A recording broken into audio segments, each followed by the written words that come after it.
Hello and welcome back to another episode of Vikings. We can space out here a little bit. Vikings Happy Hour. Then move over, guys. Sponsored by Lake Monster Brewing, Move Eastside over. Jiu-Jitsu, and that's Badass Wood. We're here live at Lake Monster Brewing in St. Paul, Minnesota, where we actually just watched the Twins advance to the ALDS. But we're here to talk about the Vikings and how the offense can take advantage of this Chiefs defense, which I realized after I published the show that the Chiefs defense is pretty good. Way to do your homework, Matt. You know what? It's been a really busy week, but let's talk optimistic. Actually, before we get into the Chiefs-Vikings game, I want to get Ryan's thoughts on last week's game because we obviously talked about it, but we have not heard from Ryan yet. Pitiful. Just pitiful. Pitiful? I mean, I don't feel good about that win. Like, sure, I'll take it, but that was horrible. Like, we looked horrible on offense, which that's the only part of our team that should have looked good.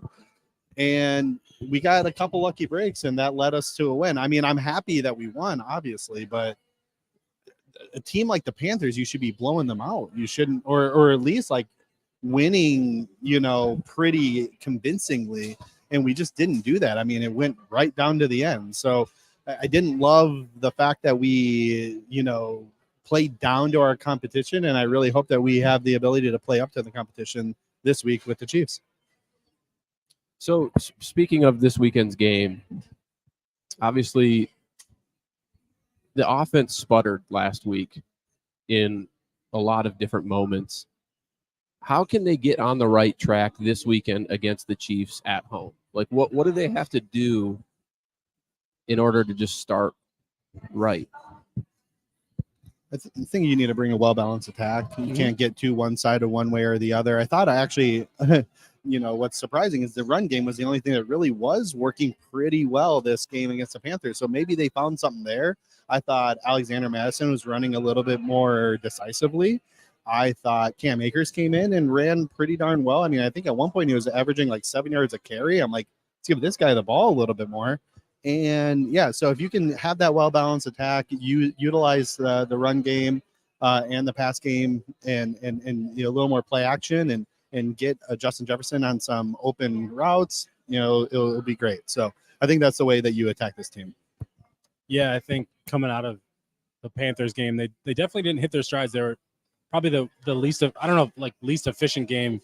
I think the turnover for Kirk at the beginning of the game really hurt him. Let's see how he comes out and just come out swinging on Sunday. This is kind of like there's nothing to lose type of scenario because it's like a must win scenario for this team. So give it everything you got and just go for it. There's no point in being risk adverse in certain situations. So I think it's got to come out swinging. I think they got to continue to move Justin Jefferson around. I'm curious how Kansas City is going to position themselves against JJ because like every team, they're going to try to take him away.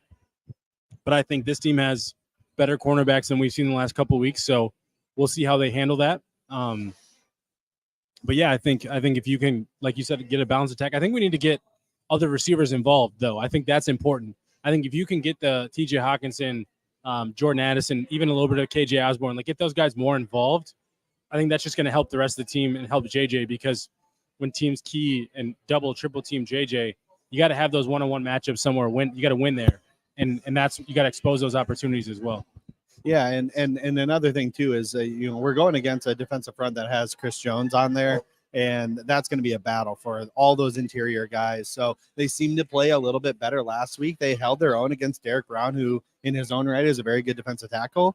So we need to find that juice again, and Chris Jones is going to be a much more difficult matchup than Derek Brown is, but if they can play anywhere near how they did this last weekend, hopefully that'll give us some running lanes as well as some decent pass protection. Yeah, the last couple of weeks, the run game's really kind of found its stride after being awful the first 2 weeks. So really hoping they can continue to gel and have a good run game because it's important for this team. You got to be good on first and second down, especially in the run game if you're going to run the ball so that second and third downs are a little easier. So, and then like you said, Cam Akers, I think he just kind of looked different than what we've seen at running back for this team this year, especially. I think Ty Chandler's got juice, but you could tell Ty Chandler doesn't have the same vision. Cam Akers just naturally felt like an explosive playmaker when he got in the field. He looked confident. He looked like he was seeing things really well. So It was good to see him get involved in the mix, and I think we should see more of like a 50-50 split as the season goes, just because I think Akers gives you a little bit more of that like true dynamic playmaker that Madison doesn't give you, because Madison's more of that like 2-down thumper type. So I think Akers can kind of really find a role in this offense. Matt doesn't want to talk. I think Matt. Sorry, I'm trying to figure out some stuff here. I agree. I thought Cam Akers looked really good actually last week.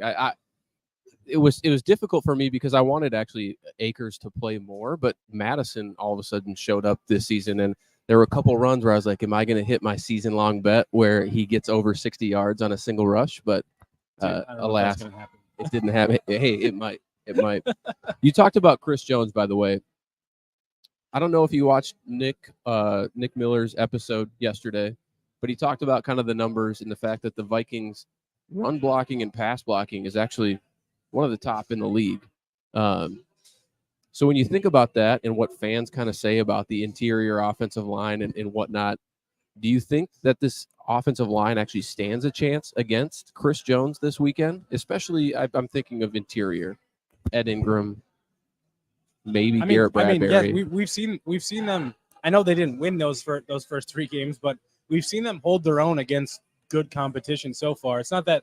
I think it's the key situations that we really see they seem to struggle in. Excuse me, where it's like third, an obvious passing down and third down, obvious like it's like a leak play, like a play action type play where the guy gets immediate pressure and Kirk can't even turn around and get rid of the ball. Like it's kind of those things that are impacting the perception of the O-line. But overall, like you said, they're playing pretty well. So it's more of trying to make sure that those immediate mistakes don't happen as often, because it's usually Ed Ingram is usually the guy that everybody pinpoints because his mistakes tend to be obvious ones or impactful ones. And so if we can just lessen those, we'll see. And maybe we'll see Reisner. I thought last week we were going to see Reisner. We didn't. But we'll see how that goes this week. Yeah, I mean, and the hard part is it's hard to know, right? Like, obviously, we've gone against really good defensive tackles, Fletcher Cox and Jalen Carter. And, I mean, I'm going to name them all from the Eagles because those are some of the best we played. But Chris Jones is a different animal. I mean, you watched him tear apart that really good Philadelphia Eagles offensive line last year in the Super Bowl. And that's the type of player he can be. He can take over a game a la Aaron Donald, right? So it's tough to say. We're playing well. Let's hope the momentum keeps coming along and we can get really good help for, in double teaming him. But at one point or another, he's going to probably make an impactful play. Just to Miles' point, can you limit that? Can you limit that to a play or two a game instead of, taking over the game? Do you guys actually think we have a chance on Sunday? I mean, I think this team has shown that they can play against anybody the last 2 years. It's just more so can they put it together, because Patrick Mahomes will not let you get away with the things that Bryce Young, a rookie quarterback, let them get away with, because he just hasn't seen it. He hasn't experienced it. It's just not there for him yet. And he also doesn't have the talent around him. But Patrick Mahomes will make them pay for mistakes. And they can't make the same mistakes that they did against Carolina and expect to win a football game on Sunday. So, like I've said all season, like this team, the margin of error there isn't one, especially against a team like Kansas City, Philadelphia, like those like Super Bowl contending type teams. The margin for error is like literally nothing. There isn't one. I will say this though: the Chiefs don't look like the Chiefs right now. That last game they did not. Fair. They will this weekend. I mean, I'm sure we'll make them look like Super Bowl favorites. I am curious to see if Mahomes has like a pissed off game because he didn't play so well against the Jets. Yeah, even though they won. They did win, but there's some controversy on like the refs in that game. Was that a holding call? It was. I agree, but like when you look at it from that perspective, they didn't play overly great. They let Zach Wilson kind of beat him up a little bit, and that's Zach Wilson. And don't worry, I won't go Rodney Harrison on this bit, but like do it. And then you went and saw the Lions go into Arrowhead and beat them. Yep. And I mean, if we don't think we can compete with the Lions, right? Like, what are we doing? So I think we can. I think we can compete with the Lions, and if the Lions can beat them, we could beat them. So I don't look at this as like an insurmountable, thing, unless Taylor Swift shows up, apparently. Which I mean, she seems to be kind of the talk of the town for everywhere. Could happen. I hate it so I know, much, to I be know. honest. I mean- I finally muted that term on Twitter because it was just Taylor so Swift. that her name. I just can't do it no more. Of I all just the don't care. things in the last like 5 years to mute on Twitter, It's the only word I've ever muted in my life. that's crazy. Mhm. That's Bro, I bizarre. can't. I just don't care. Like, I have no hate toward or ill will toward Taylor Swift, but I also just like don't care about her either. So like, That's what I mean. It's like, dude, why would we talk? Why are we talking about her and not Because football? it's You not know? about us. I know, but it's just there's a bigger audience out there. Like, I get it. It's a, but yeah, appreciate the the people tuning in too. Freddie, Terry, Freddie, whole crew over there. But yeah, I mean, I'm curious to see what Patrick Mahomes is going to do on Sunday because, excuse me, Damn, it's because you guys scarfed down food moments before we started this show, and they haven't quite damn, put it away. right? and I finished my beer already, so I got nothing Yeah, there it nothing is, coming right? down. No, Crap. yeah, no, I'm curious to see how he comes out to play, and because I expect him to come out swinging because he wasn't happy with his game on Sunday. It wasn't just that he threw 2 interceptions; it was just like things looked off for him, and like it was You're just talking about Kirk? no, Mahomes. Oh, Things look off to him. Things look unusual. But yeah, I mean, Kirk too. I'm curious to see how he rebounds and bounces back because can he kind of get it back together? The first 3 games are really good by Kirk. And then obviously this was his down one and they win that one. But some of those mistakes, like you could tell that he was playing more hesitant as the game was going on after that pick 6. So I'm curious to see, like, can he come out and cut it loose and let it loose and play a little bit more free again? Or is he going to like tighten up at any little bit of adversity or like any mistakes? So I'm just curious that both quarterbacks, like, how are they gonna like bounce back essentially? yeah. I'm kind of hoping that Kevin O'Connell is aggressive in the sense of like, let's see kind of like a Brandon Staley, Dan Campbell type of thing where you're at home, you need to win this game, like be aggressive and go for it on 4th, maybe a little bit in your own territory at like the 45 if you need to, and just if the run game isn't working early, just scrap it, do what you're good at and attack the Chiefs defense. You have a plethora of weapons, and I think that's something I kind of want to get into a little bit more is just like Kirk didn't target anybody outside of Jefferson really last week. I think Hawkinson had 2. I think Addison had a target, and it was the PI, which that's a whole different story with DPI with underthrown footballs. But I don't know. I'm finding like no words to like say about this team because I just don't know who they are at this point in the season. Like it's week 5 and I just have no idea what to expect on a week to week basis with them because we've seen so many different performances. Yeah, I mean, you just really hope that offense can show up to what they have been all seasons, and then the defense can show up to show what they did last week, right? And their special teams can show up and be consistent. Like the hard part to your point is, yeah, we don't know who this team is yet, and just when you're about to give up on the team, they go and get a scrappy win, which doesn't instill any sort of confidence in you. So you're still sitting here like, crap, where are we? And that's kind of where I'm at right now. Yeah, I feel like we need to see like a special team splash. I feel like that's one thing we haven't seen this season. We've seen one negative play when Brandon Powell had a really nice return. He looked so good on Yeah, that return. he had a really nice return and then he fumbles it. But like other than that, we haven't seen like positive or negatively. We haven't really seen like a big splash play from the special teams, especially punt return, because kick return there really isn't many opportunities there. But punt return, even like we haven't seen a turnover on like kickoff or on punt coverage. So I just want to see special teams kind of make a splash because those can help turn games as well. Who's on the offensive line again for the Chiefs? We got Creed Humphrey, who should be a Minnesota Viking. Creed Humphrey and Trey Smith are really good on their interior. And Tooney. And Tooney. Yeah. So their interior is really good. Like phenomenal. But their tackles are the 2 guys that they're new, but they're also Taylor like and Donovan Juwan Smith. Taylor and Donovan Smith. Yeah. So they used to have really good ones. Like Orlando Brown was like really better good. than Donovan Smith for sure. Really good. Yeah. He's pretty good. Oklahoma again. I wouldn't say he's really good, but he's pretty good.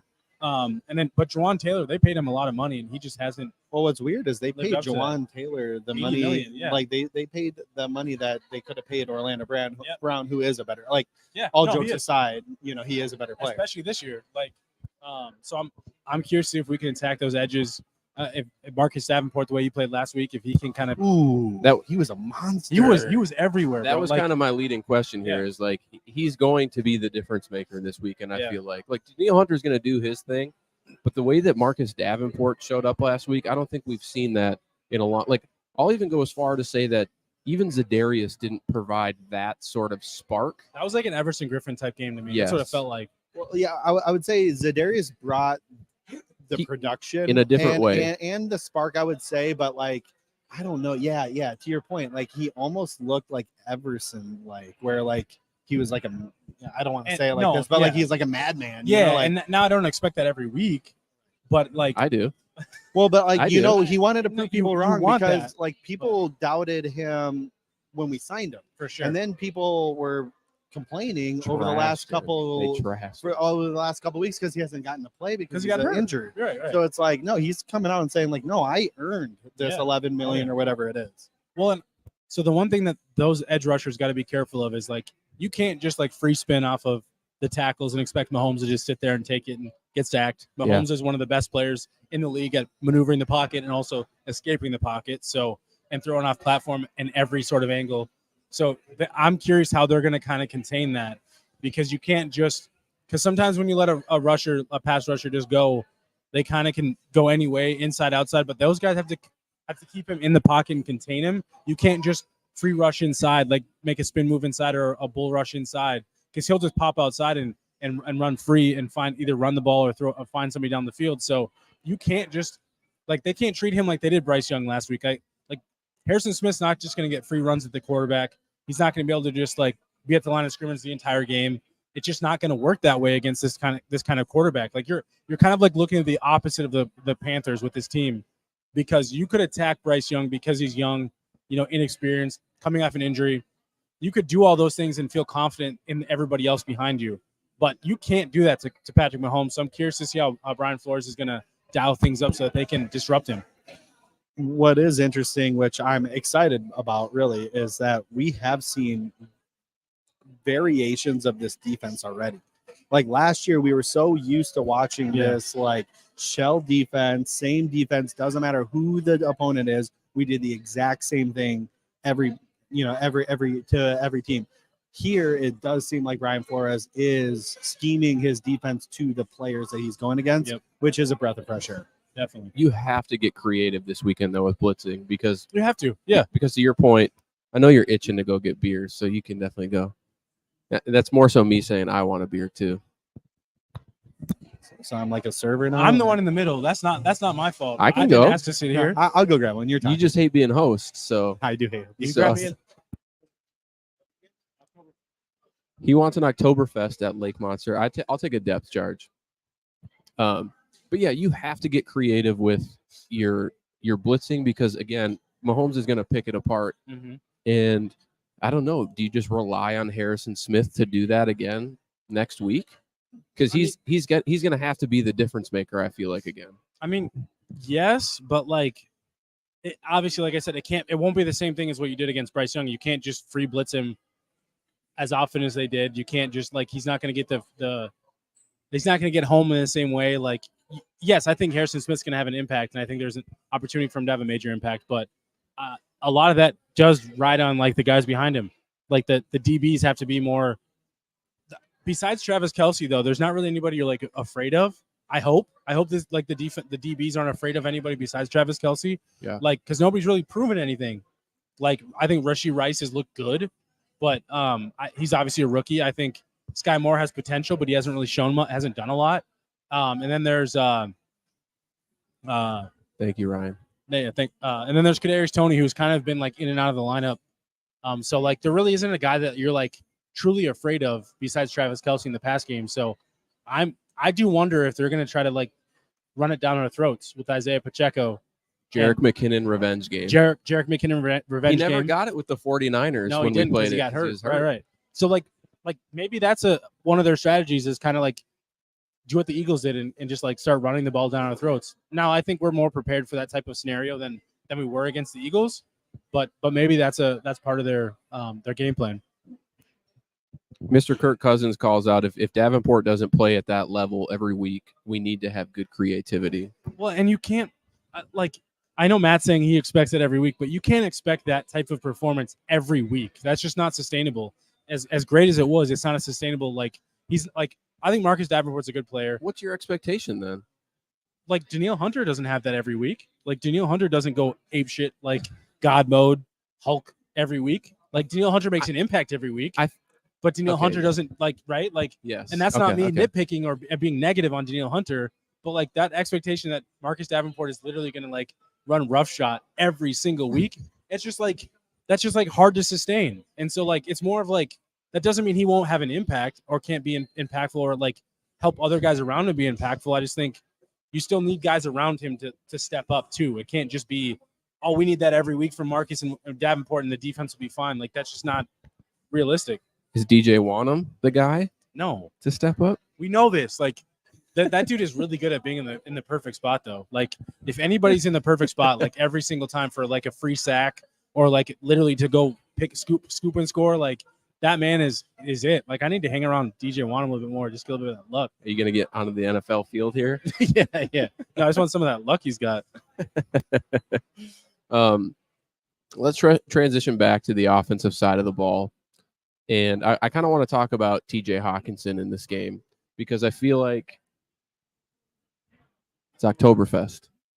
I feel like TJ Hawkinson, if you play fantasy, he's the number one fantasy tight end. Is he? This year? Yeah.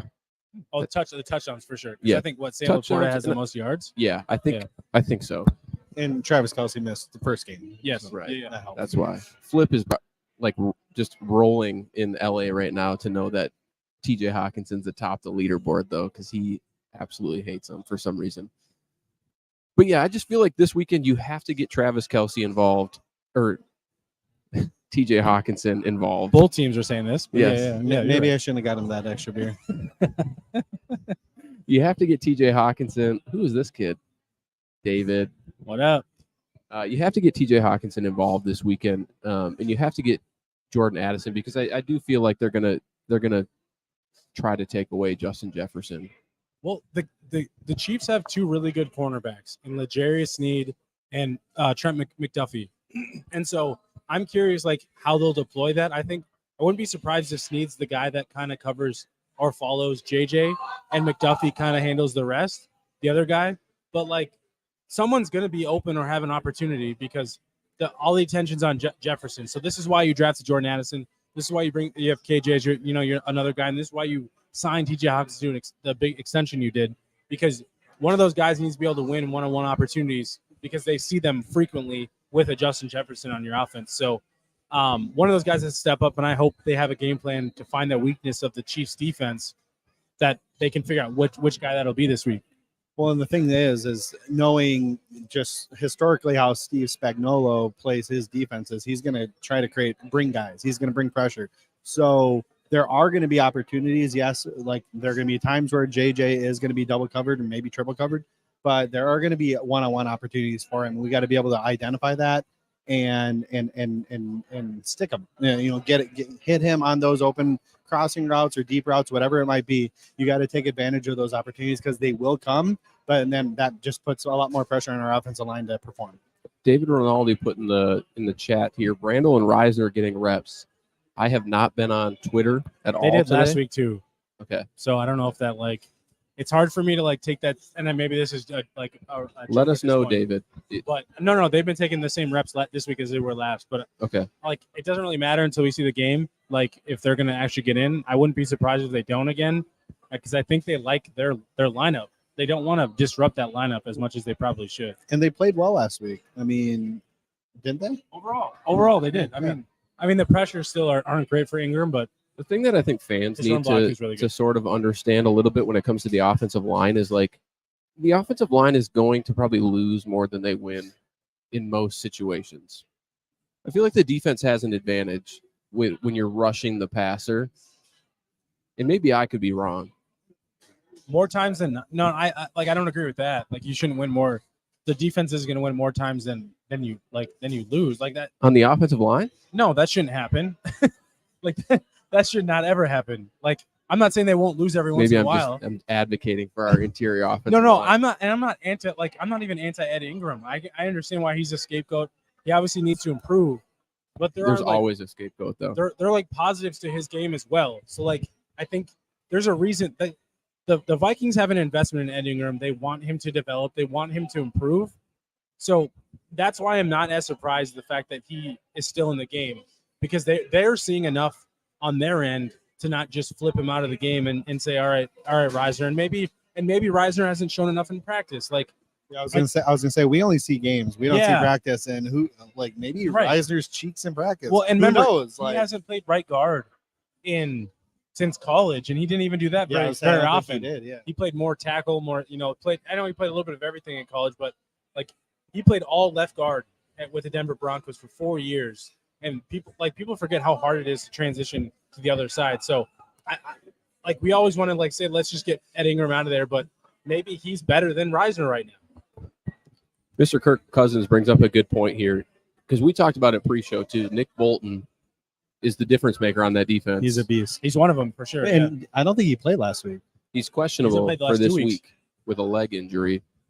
So yeah, I mean, you could be onto something there, Mr. Kirk Cousins. Just a lot of quick attacking, slants, Well, and screens, we saw some of that screens last that week. don't kill Justin Jefferson. So I think they took some of the pages out of the playbook of what the Panthers or the Chargers did to the Vikings, where they had a lot of quick screens. They had a lot of they substituted their run game with the quick game, because they know that they needed to. They knew they weren't running the ball successfully, but they still needed to move the ball down the field. And I think the Vikings took some of that, and you saw some of the screen plays, the quick screens, quick throws to JJ, or some of those. I can't remember, like a couple other guys got those opportunities, mainly JJ. I know he got blown up on one, but I think offsetting, if you're not running the ball well early in games, offsetting that run game with some quick passes and those things, it helps keep drives alive rather than just trying to run your head into the wall all the time too. So I agree with that. I think that should be something that they pivot to if they need to. I'm gonna sidetrack us just for a quick second, because maybe you guys discussed this, maybe you didn't on Monday.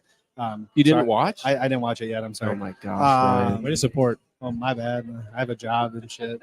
Coach my own kids' team. Oh, by the way, we're in the playoffs. That's cool. Hey, But this is just a hobby for us. We're trying our best. but what so I don't know if it was somebody in our comments on the after game show, or if it was comments on your guys' show. I can't remember. But I thought I remember hearing or seeing somebody say something about, hey, should we bring Adam Thielen back because KJ Osborne's cheeks? Just care to comment? I think that's what Nick Miller put in our little climb in the pocket group chat. No, I mean, what happened last week with Adam Thielen? I mean, he's the go-to receiver for Bryce Young. I think that's evident through 5 weeks of the season, 4 weeks of the season. I think he is pretty close, if not the leader in receptions, because there was one game he had, I think, 11 catches. But no, I don't want anything to do with Adam Thielen. I think KJ Osborne is fine. I think people just dog him for no good reason. I think Gotta dog somebody when we're not winning. Thielen also isn't getting a lot of separation. He's getting a lot of opportunities and targets, and he's they good give at him like 3 screen passes. yeah. Well, he's also like good at contested catches too. So I'm not going to like downplay him for that, but he's not getting the separation. He's just in an offense that doesn't have anybody else. Thielen would be the 5th option in this offense. Was Mingo hurt? I don't No, remember. I think he was just a healthy scratch. Really? I know. Because the week before that, he played a lot. So I'm not really sure what's going on there though. They brought that LaVisca Chenault guy back into the, Yeah, but the they game didn't really plan. do much with him either. Like Terrace Marshall was like the only receiver I felt like looked okay. I mean, Thielen looked solid, but Thielen for where he's at in his career. But I think people saying like Thielen should come back, they don't always take into account the contract. Like, Yeah. he went and got more money. He went did all those things, like that factors. He also wanted to be a top 1 or 2 receiver on a team. He didn't want to take the backseat that he had to take here. That's one of the reasons he left. I want to go back to, we talked about we don't see what happens in practice. It's kind of been a long overdue conversation that Taylor Swift is a distraction of the Chiefs. Clearly not. They've won 2 games, though they probably would have won without her. I think Travis Kelce did say, though, like, this is getting ridiculous. Like, I think he said that today or yesterday. Yeah. When the NFL like he social didn't know media, what the hell is going on with Like, he's just like, okay, this is ridiculous. It's oblivious. annoying. Like, to it or what? Because I have no idea. But I'm maybe because it is becoming a distraction. I don't even who want to knows? go into it, but like the different type of personality that Travis Kelce is now compared to what he was with previous girlfriends and things. Do you follow Travis Kelce's love life? We just seen enough. I've just seen enough. Like that dude was getting ball fades and doing things now. And now he's wearing a state trooper mustache. What's wrong with that? There ain't nothing wrong with it. I'm just saying. I'm about to do that this weekend. I'm not. No, it's not. I'm No, saying. you won't. No, you won't. I'll believe it when I see it. Oh, I'll send a picture. I'm just Thursday saying. night. I'm just saying that man's switching his personality to the girl he's dating. That's all I'm saying. I'm hands up. Hands up. I'm not going to go down the conspiracy theory with the Travis Kelce Taylor Swift relationship. I love conspiracy theories. I couldn't There's care less so why, many. why or What I how want- they're dating. What I want to talk about is something that we've kind of teased all season. But because you brought up the fact that we don't see practice and whatnot, I feel like it's a good time to talk about it. Andrew Booth and Lewis Seen. I went on kind of a tangent early in the year that people were being too hard on Lewis you were Seen way wrong on that. because he was coming back from a compound fracture. He didn't really play in his rookie season. But man, dude, like they're throwing out Theo Jackson and Mekhi Blackman, and Andrew Booth is just a gunner at Dude, this they point. only have 4 active cornerbacks, and Booth doesn't play. Yeah. Like for a team that runs dime a lot, like yeah. they'd rather play safeties than another corner, and I think that's part of their system in general.